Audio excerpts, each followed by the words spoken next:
तमिलनाडु में विजय थलापति की प्रचंड तरीके से जीत हुई है।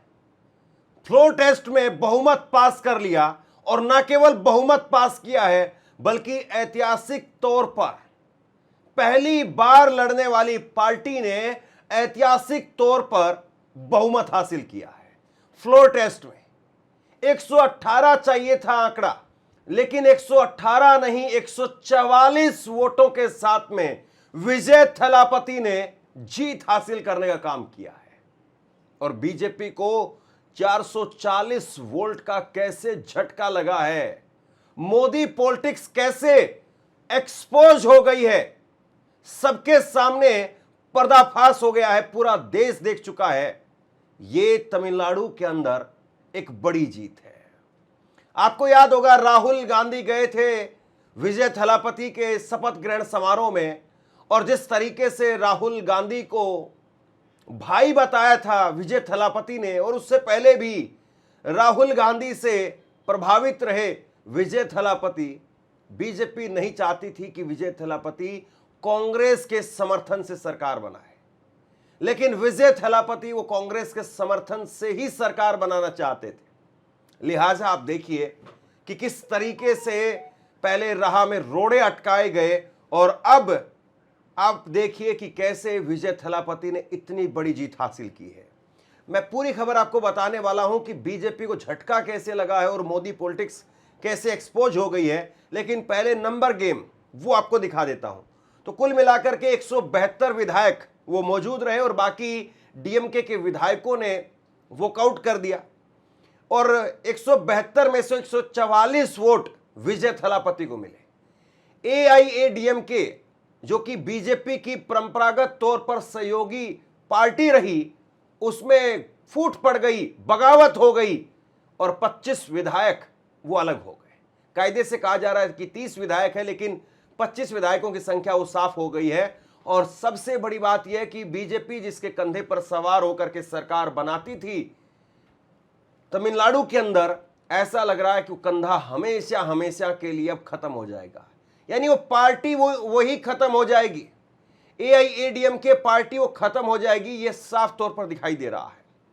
तो 172 विधायक मौजूद रहे, टीवीके के समर्थन में 144 वोट पड़े, 234 कुल जो है वो विधायक हैं तमिलनाडु के अंदर। 118 का बहुमत का आंकड़ा था, और 2 सीटों पर विजय थलापति वो जीते थे।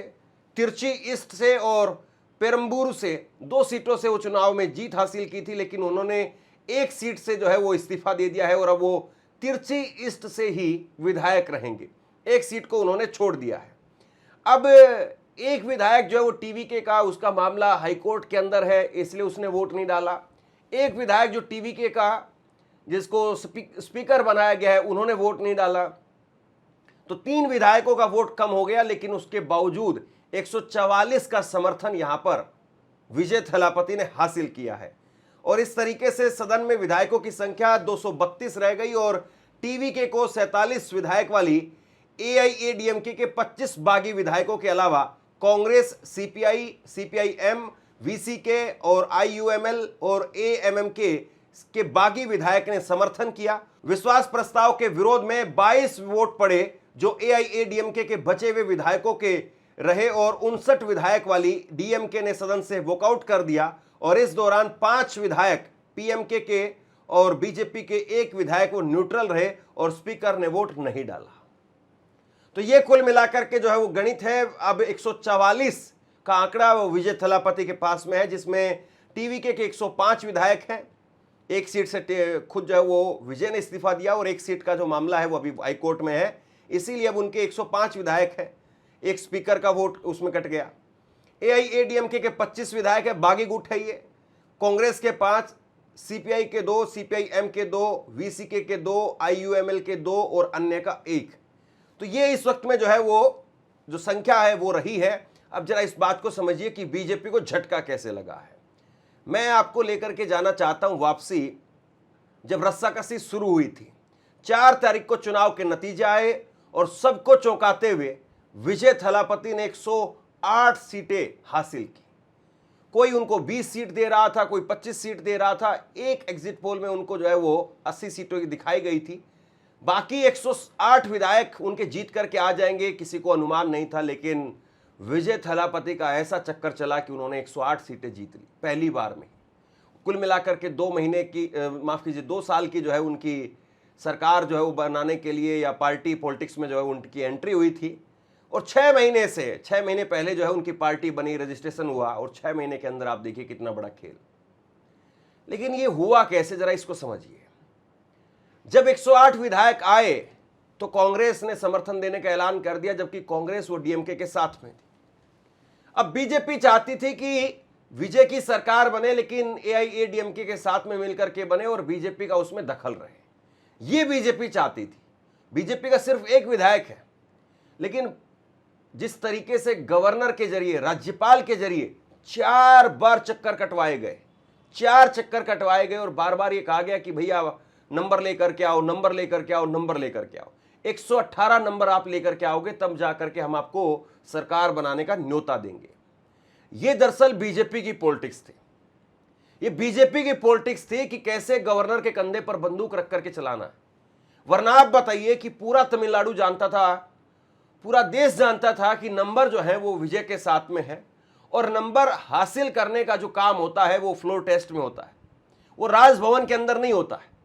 लेकिन राजभवन से कैसे 4 बार विजय को वापस लौटाया गया, यही बीजेपी की पॉलिटिक्स है। बीजेपी चाहती थी कि हर हाल में टीवी के वो कांग्रेस से अलग होकर के हमारी तरफ आए, नरेंद्र मोदी के पास में विजय थलापति जाएं और उनसे कहें कि साहब मेरी सरकार बनवा दो, और उसके बाद में नरेंद्र मोदी साहब वो एआईएडीएमके के विधायकों को कहें और एआईएडीएमके के विधायक वो समर्थन दे, और उसके बाद में बीजेपी भी उसमें शामिल हो और केंद्र का उसमें सीधा दखल रहे, तब जाकर के सरकार बने। ये जो है वो राजनीतिक गलियारों में चर्चा चलती थी। लेकिन विजय वो जिस तरीके से पेरियार को लेकर के आगे बढ़ रहे थे, बाबा साहब भीमराव अंबेडकर को लेकर के आगे बढ़ रहे थे, बीजेपी की जो भगवा पॉलिटिक्स है वो उनको पसंद नहीं आ रही थी, और उनको पता था कि जिस तरीके का ये जनादेश मिला है, ये जनादेश भगवा पॉलिटिक्स के फेवरेट में नहीं है, यानी उनके पसंद वाला ये जनादेश नहीं है। और इसीलिए विजय थलापति, आपको याद होगा जब उन्होंने शपथ ली, उन्होंने कहा था कि this is the new era beginning of social justice. ये विजय थलापति ने जब कहा था, यानी साफ हो गया था कि वो यहां पर रुकने वाले नहीं है। This is a new beginning,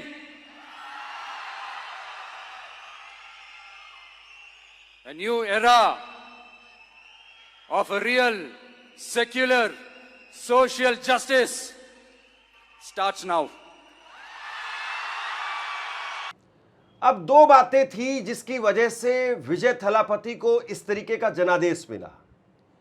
दरअसल एआईएडीएमके के जो विधायक थे या डीएमके के विधायक, वो वैसे तो विरोध कर रहे थे, लेकिन अंदर खाने वो इस बात को जानते थे कि विजय थलापति को अगर सरकार बनाने से रोका गया तो कहीं ऐसा ना हो कि विजय थलापति जो पहली बार में 108 विधायक लेकर के आए हैं, और अगर कहीं राष्ट्रपति शासन लग गया या फिर से चुनाव में जो है जाना पड़ गया, तो ऐसा ना हो कि 208 विधायक ही लेकर के आ जाए और सुपड़ा साफ हो जाए। और ऐसा हुआ भी है। देखिए, एक कहा जाता है, एक कहावत कही जाती है कि जिस चीज का समय आ गया उसको कोई नहीं रोक सकता है। जिस विचार का समय आ गया, जिस चीज को लोगों ने पसंद कर लिया, उसको आप लाख चाहें तो आप उसको नहीं रोक सकते हैं।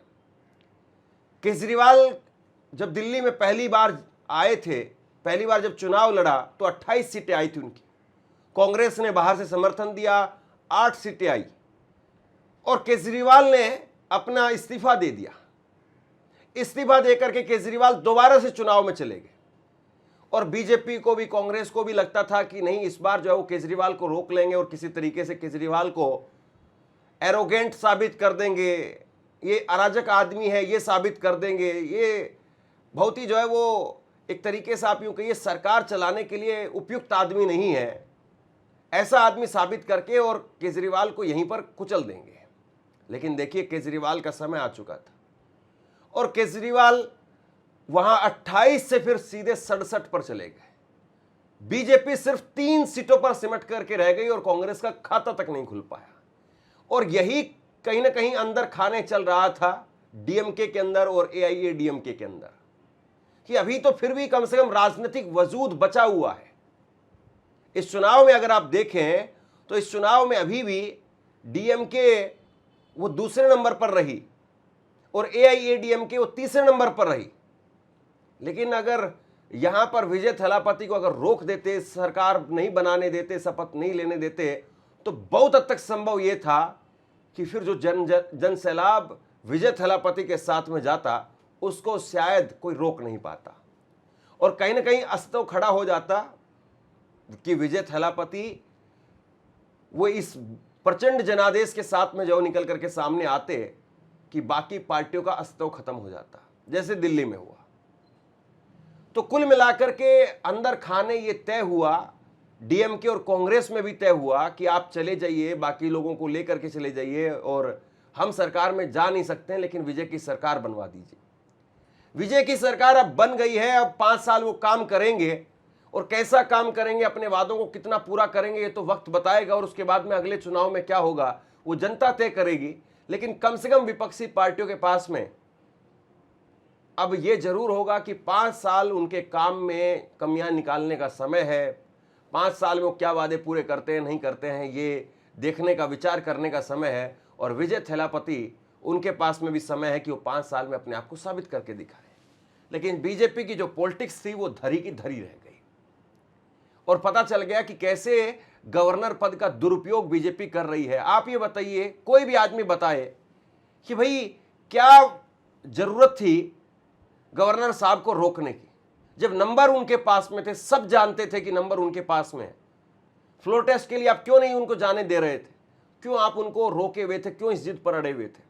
सिर्फ इसलिए कि विजय थलापति वो कांग्रेस छोड़ करके आपके दामन में, आपके जो है वो सर्कल में आ जाए, आपके पक्ष में आ जाए, आप वाले गठबंधन में आ जाए। लेकिन आप देखिए कि कैसे मामला पलट गया। शेयर कीजिए इस खबर को और आप क्या सोचते हैं नीचे कमेंट सेक्शन में लिख करके जरूर बताइए। इस वीडियो को लाइक कीजिए और चैनल को सब्सक्राइब जरूर कीजिए। शुक्रिया, थैंक यू।